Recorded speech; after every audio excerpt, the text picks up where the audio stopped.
Tower of God season 2 episode 7। इस episode की शुरुआत में वियोल और माजिनो को आमने सामने दिखाते हैं। तभी होरियांग प्रिंस से कहता है चलो हम जा रहे हैं। माजिनो कहता है जिगेना जल्दी ही पलटने वाली है बेबी, क्यों ना हम एक गेम खेलते हैं। जिगेना का फूल हमारे ऊपर है, जब वह पलटेगी तो हम उस पर गिरेंगे। अगर तुम मुझसे पहले उसे पकड़ लेते हो तो तुम उसे रख सकते हो, लेकिन अगर मैं तुम्हें पकड़ लेता हूँ तो तुम्हारी जिंदगी मेरी हो जाएगी। उसके बाद होरियांग और प्रिंस को दिखाते हैं जहाँ वो प्लान बनाते हैं कि हम सब एक साथ होकर वहाँ फिर जाएंगे और माजिनो पर हमला करेंगे। फिर वो सबको वियोल की लोकेशन भेज देता है और सभी उसकी तरफ चल देते हैं।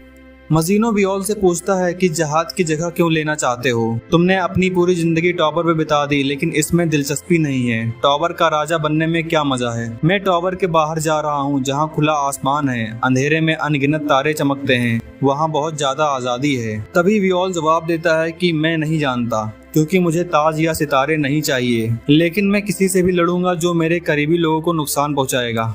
तभी जिगेना के पलटने का टाइम हो जाता है और माजिनो 10 से उल्टी गिनती शुरू कर देता है। उसी टाइम वियोल के सारे साथी भी दौड़ते हुए वहां आ जाते हैं। होरियांग और प्रिंस मिलकर माजिनो पर एक साथ हमला कर देते हैं, लेकिन माजिनो उससे बच के होरियांग को पकड़ लेता है और फिर उसे गेंद की तरह घुमा के फेंक देता है। उसके तुरंत बाद ईवा, वंगनान और अकराप्टर एक साथ मिलकर हमला करते हैं, लेकिन माजिनो को उससे खरोच तक नहीं आती और फिर माजिनो वियोल के पीछे चला जाता है। दोनों ही एक दूसरे पर हमला करने ही जा रहे थे, तभी जिगेना का फूल को पकड़ते पकड़ते मिसेंग उन दोनों के बीच में आ जाती है, लेकिन वियोल मिसेंग को बचा लेता है और खुद घायल हो जाता है, जिससे वह बेहोश हो जाता है। और फिर माजिनो बेबी जिगेना को पकड़ लेता है और बाकियों से कहता है कि तुम दूसरा जिगेना का फूल ले सकते हो, मुझे इसी की जरूरत थी। और फिर माजिनो वहाँ से जाने लगता है।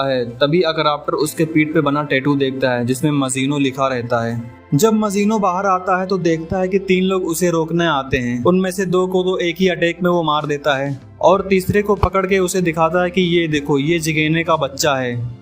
मैं भी इसे पहली बार देख रहा हूँ, तुम्हें पता है क्यों? क्योंकि तुम लोग बच्चे होने से पहले ही फूल को तोड़ लेते हो। और फिर माजिनो वहाँ से जाते हुए कहता है कि अगले कुछ सालों में समुद्र जिगेना से भर जाएगा और इसके फूल की वैल्यू कम हो जाएगी। फिर माजिनो अपने बेस पर जाता है और जिगेना का बच्चा दे देता है। तभी ये बंदा बोलता है कि मिस्टर माजिनो, आपके चेहरे पे कट लगा हुआ है। फिर माजिनो को याद आता है कि ये वियोल से लड़ते हुए टाइम लगा था। माजिनो बोलता है कि बेबी स्लेयर जिसने फक ज्वाइन किया है उसे देखते रहना, कुछ दिलचस्प होने वाला है।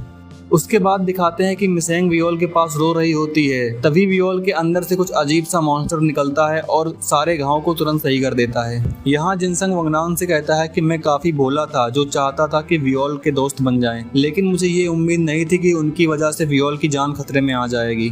क्या तुम वियोल से दूर जाओगे? हम उसके लिए दूसरे साथी ढूंढ देंगे और मैं तुमसे वादा करता हूँ कि तुम्हें कोई नहीं मारेगा। फिर वंगनान अपने बाकी साथियों से बात करता है इस बारे में और फिर जिनसंग के पास जाता है और उससे कहता है कि वो लोग अपना रास्ता खुद चुनेंगे, जिसमें वियोल को भी अपने साथ रखना है। उसके बाद कराका वहाँ आता है। फिर जिनसंग उसके साथ दूसरी जगह पे चला जाता है क्योंकि एडमिनिस्ट्रेटर उनको देख रहे होते हैं। कराका जिनसंग से बोलता है कि मास्टर, हमें जहाज को मारने का हथियार मिल गया है, लेकिन आप हिचकिचा क्यों रहे हैं? हमें वियोल के साथियों को मार के एक नई टीम बनानी चाहिए। तब जिनसंग कहता है कि इसे मुझे ही संभालने दो, जितना ज्यादा दोस्त होंगे हमारे पास उतने ही हॉस्टेज बनेंगे। फग और एल्डर से कहना कि चिंता ना करें। फिर कराका वहां से जाने लगता है और जाते जाते किसी से कहता है कि वियोल के साथियों पर नजर रखना, अगर अजीब दिखता है तो सबको मार देना। और आखिर में वंगनान ह्वारिन से पूछता है कि वो वियोल के दोस्तों को कैसे ढूंढ सकता है। तब ह्वारिन उसे वर्कशॉप के बारे में बताती है जहाँ पे टावर से ज्यादातर आइटम बनते हैं। उसके हर मंजिल पर ब्रांच हैं, लेकिन केवल 7 मेन वर्कशॉप हैं, जिसमें एक 30वीं मंजिल पर है। ई रैंक रेगुलर्स वहाँ आते हैं आइटम्स के लिए लड़ने, जिसे वर्कशॉप बैटल कहते हैं। अगला वर्कशॉप बैटल 2 साल बाद होगा। अगर वहाँ तुम टाइम से पहुँच जाते हो तो तुम वियोल के दोस्तों से मिल सकते हो। और फिर दिखाते हैं वियोल को होश आ गया है और ये एपिसोड यहीं पे खत्म हो जाता है। कमेंट में बताइए वीडियो कैसी लगी। अगर अच्छी लगी हो तो इसे लाइक करें और चैनल को सब्सक्राइब जरूर करें। मिलते हैं अगले वीडियो में।